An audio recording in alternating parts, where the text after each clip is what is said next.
Cuckoo darlings. So I have something a little different for you today. It's a game. I was invited on as a speaker for a online summit about how to buy a home in France. And for those of you who are a bit new here, I used to own a PR marketing agency in the States, and I have a number of different degrees and certificates. One of them is a certificate from Harvard in adult education, which is probably why some of you like my style of the walk and talks and how I share information. I'm gonna share this presentation because I think you would find it interesting. It tackles a pretty big question. The question is, where do I live in France? But it's a common question, but I posit that this might be the wrong question. And so in this little presentation, I share with you an open conversation, but in the context of a trivia game, an opportunity for you to shift the perspective. And I also share my mistakes that I made within the same context. So I hope you enjoy this.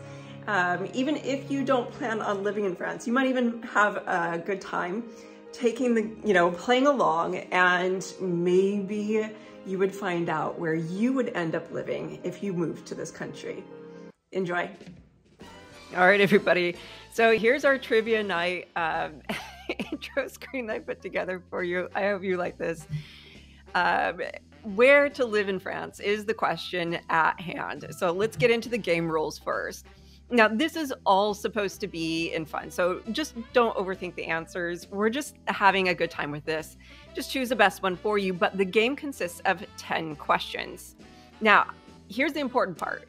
You can only answer this in the present self, not your future French you. Like, I want you to answer these questions right now. Where you're sitting, how would you answer these questions? Each one has kind of an equivalent point, and I've got it down below underneath each one. And so all you have to do is count up the points to win the game, all right? Okay, question number 1. How often do you go shopping for food right now? Not future French you. How often do you go shopping for food? Once a day, you can see, is 1 point. Once a week is 2 points. And this is, again, I'm being playful here. The answer, I have to leave, you don't like to leave your house that often. Maybe you are like me, you go grocery shopping twice a month, once a month. That's 3 points, so write those down. Next question, we're gonna start moving a little bit faster. What kind of house do you live in that makes you happy? You may not be happy with the house right now. Again, don't think about future French you. What kind of house now or in the past have you been happiest in? An apartment is 1 point. A house with like a little garden is 2 points. And being out in the countryside with no neighbors is 3 points. Again, just pick the one that's closest to your actual answer, right? Question 3. What ambient sounds make you happy? What is this about? You like scooters and cafes, that kind of Parisian vibe, you're in a city, right?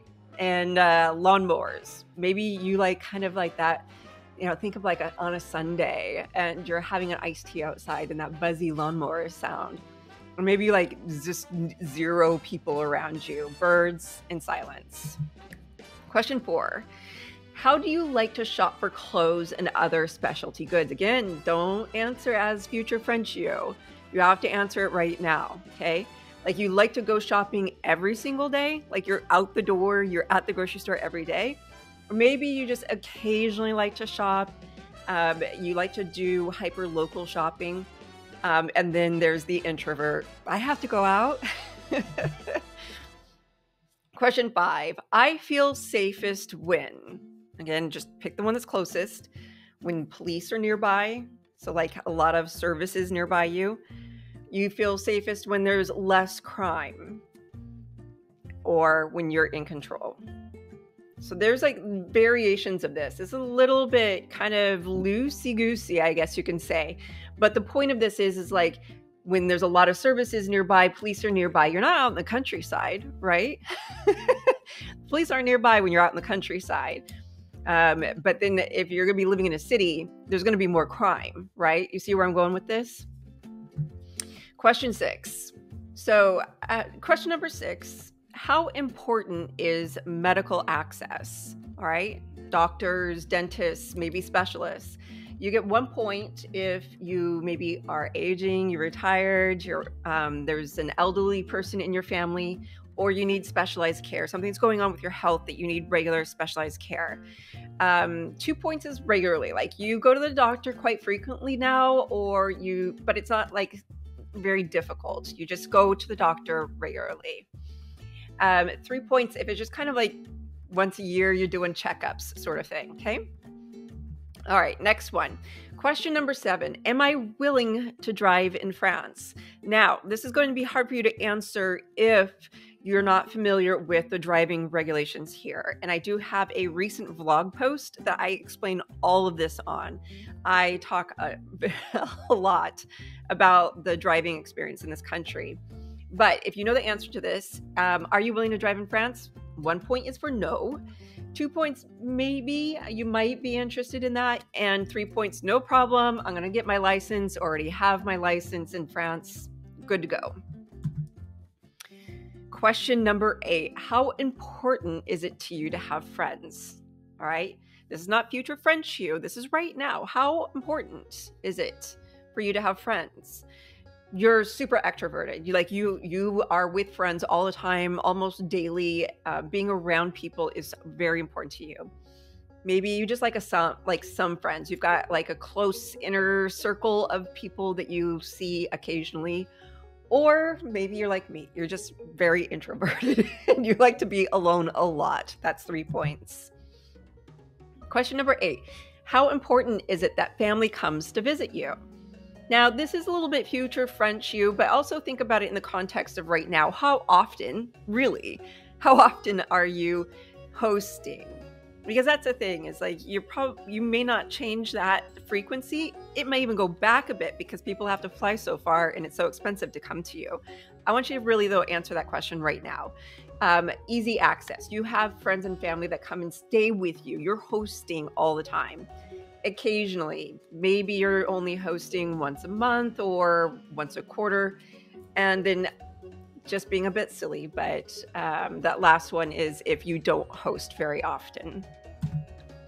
Okay, 9 of 10, question 9. My French language skills are, right now, poor is 1 point. I get by, you can order in the restaurant, 2 points, or you consider yourself fluent, whatever that you consider, 3 points. And then finally, question 10, I want to volunteer or participate in cultural activities.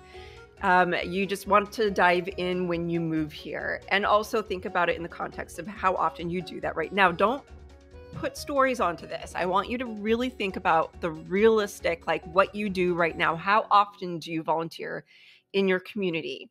All the time is 1 point. Whenever you can, or maybe a couple times a year, you participate in some sort of volunteer activity. Or no, you just generally, you don't have time for that. Maybe you're still working. That's 3 points. All right. Now you've answered all 10 questions. Let's go on to a bonus round. These are for my high achievers. All right. Now we're not going to spend a lot of time on this. You can come back to these questions, but I want you to quickly list your favorite weather by season. All right. You likely live in a place that has 4 seasons. So does France. All right.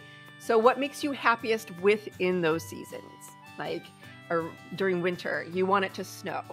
Or maybe during winter, you don't want ice or to deal with that. You like just kind of a temperate climate, but you want it to be cold enough to turn on the fireplace, right? Think about for each season. Perhaps you're a hot weather person, and during the summer, you want it to be baking. Or you're like me, and during the summer, you want to be so far away from that kind of heat. And so that's what I want you to think about for each season. All right. And then the last one, make a list of your current favorite hobbies or sports. All right. Think about what you like to do right now, not future French you, what you like to do right now. Make a list of those things, as comprehensive as you can. Now, the results of this is actually twofold. All right. I'm going to share with you kind of the superficial level of that, and then I'm going to go into something else. before we get into my mistakes. All right, so I have lived in each one of these types of places within France. So I built these questions with two things in mind. First is just the actual location. All right, so if you scored 10 points or less, you're likely going to be happiest in a city dwelling. 11 to 20 is like a town, small city, and 21 or more points is a rural dwelling. And I then just make a little suggestion for you, okay? Dig into weather research and your hobbies to further refine the locations. If you like to ski, perhaps consider the mountains. It can be hard to get to from here if you're living out near the beach. Weather research, I highly recommend weatherspark.com. And don't go past 5 years when you're looking at data on a particular location. Because whether you want to, we're not going to talk about climate change and if it's real or not, but just look at the data for the last 5 years on a location.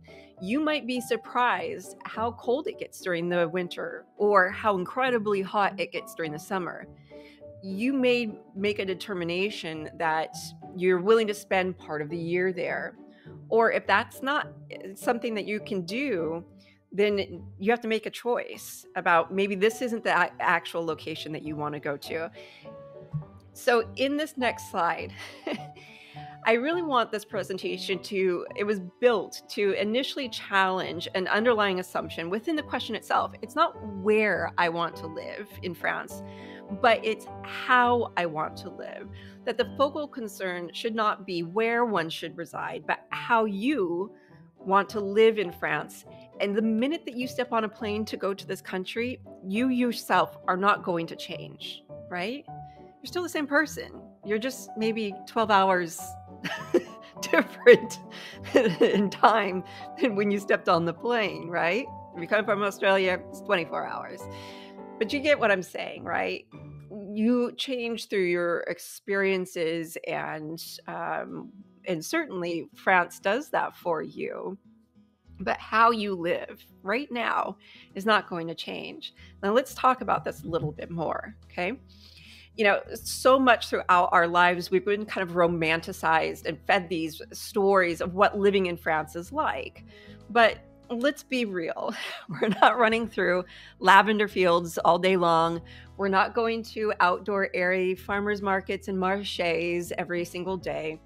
And those things, while they can be fun, it's not really what's going to make us happy and feel fulfilled, right? That's where this next concept goes. I gave you the superficial answer where those points lie between rural, city or small town, and big city in France. But let's dig a little bit deeper, okay? I'm going to introduce you to a concept called Maslow's hierarchy of needs. If you already know what this is, then just stick with me because this isn't very long. So what you want to do is imagine a pyramid divided into 5 different levels, okay? Here we go. Each level represents a different type of need that we all have. So Abraham Maslow he was a psychologist. He created this pyramid to show that some needs are more basic and essential than others. Let's dive into that just real briefly. So at the very bottom of the pyramid, the first and most basic need is our physiological needs, things like what we need to survive, food, water, shelter. So once we have all those needs, then we get to move up to the second level, which is safety. Let's apply that back again, okay? Food, right? We just need our basic grocery stores, right? We need to have access to food, or we grow our own. Water, shelter. We need a house here, whether you're renting it or you're buying it. Moving up to that next level, right? Safety needs, feeling safe and secure in our environment, having stability, just being free from fear, essentially. And then we go up another level, belongingness and love and need. This is a big one here. You know, this is a question that I see, especially people that are living, like, let's say in Paris. They find their place to live, okay? They feel safe and secure there. They start to get a little bit more settled in. They're past the major challenges of moving to the country. And then they start to feel lost because it is so challenging to make friends, especially in some of those bigger cities. And this is all about relationships. And this is where that starts to break down and they start to question their choices.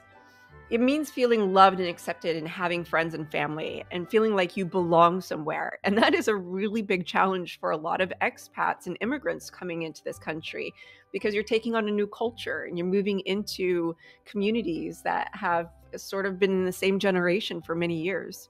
Hopefully you can see where I'm going with this. The fourth level is esteem needs. So this is about feeling good about yourself. It includes things like self-esteem, respect from others, and confidence. And then finally at the top, self-actualization. And maybe what this means in the context of France is that you've hit all four of those levels. And at the top now, you just are finding a new level of happiness within your decision to have moved to this country. It's about reaching your full potential and doing what you feel like you were meant to do. All right?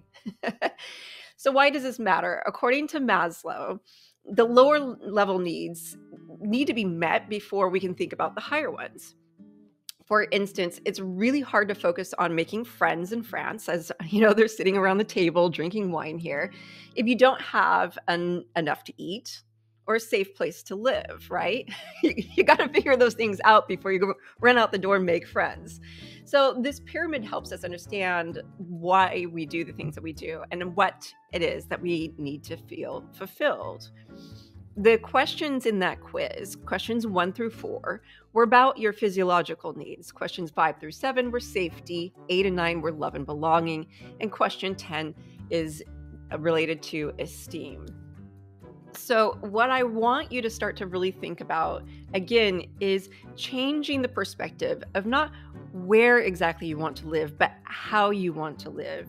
And if you go back through those questions again after this presentation and think about your answers, but then also through the context of Maslow's hierarchy, you might come to some interesting realizations, not about how you're living right now, but how you might want to live in the future you in France.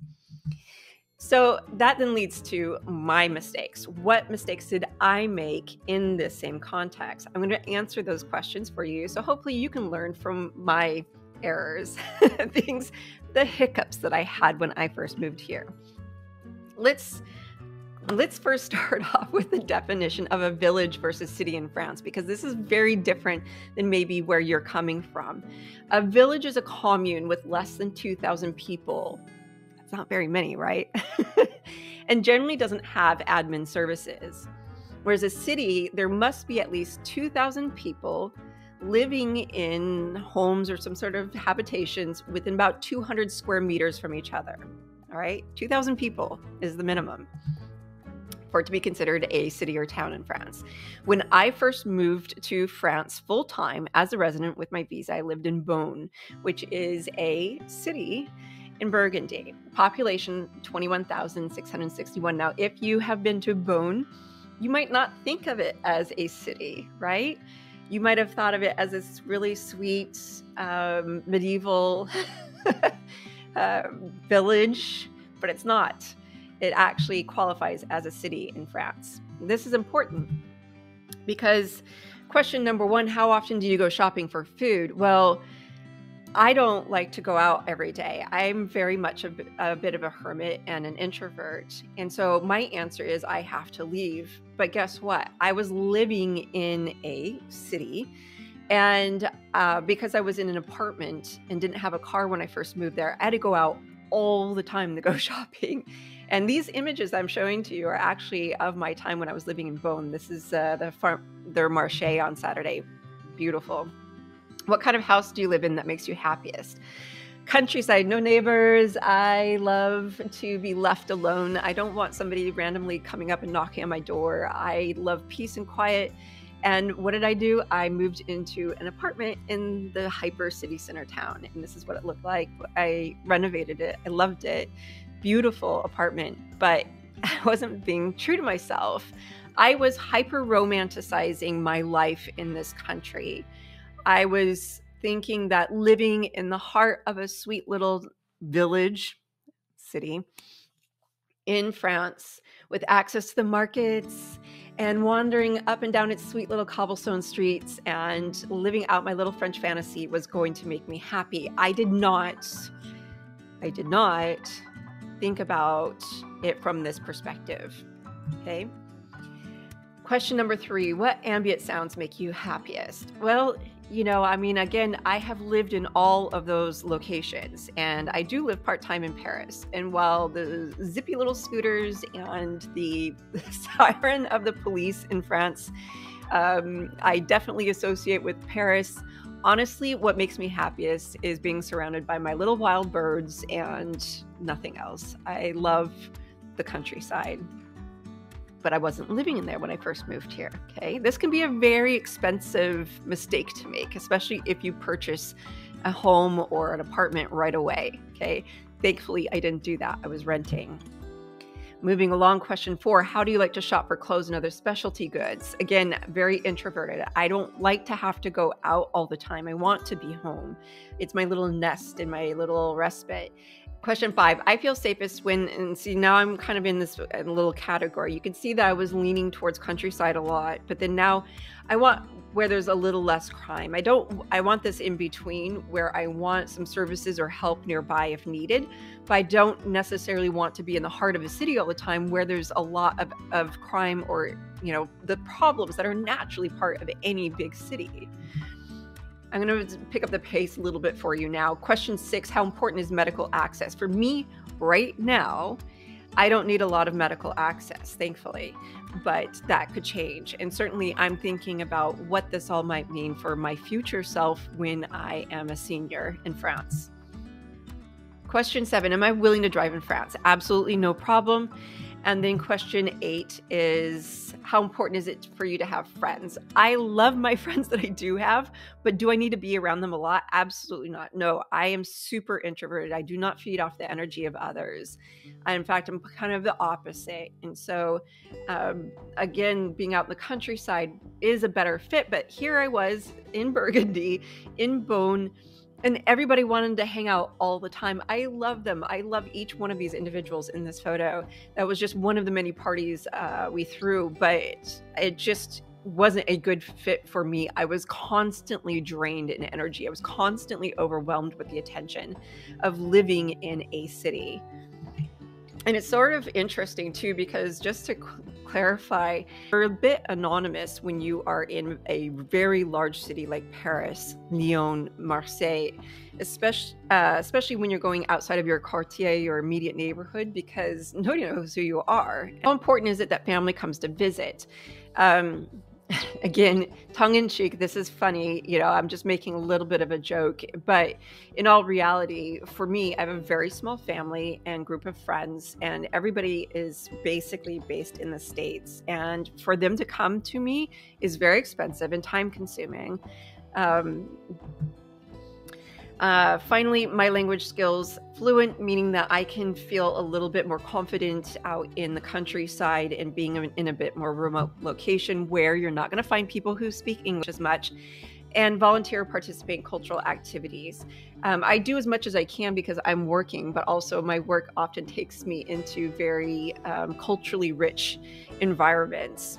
But if it's important for you to participate in volunteer groups, that's something for you to consider. And being in a large city or medium-sized town gives you more of those opportunities than being hyper remote.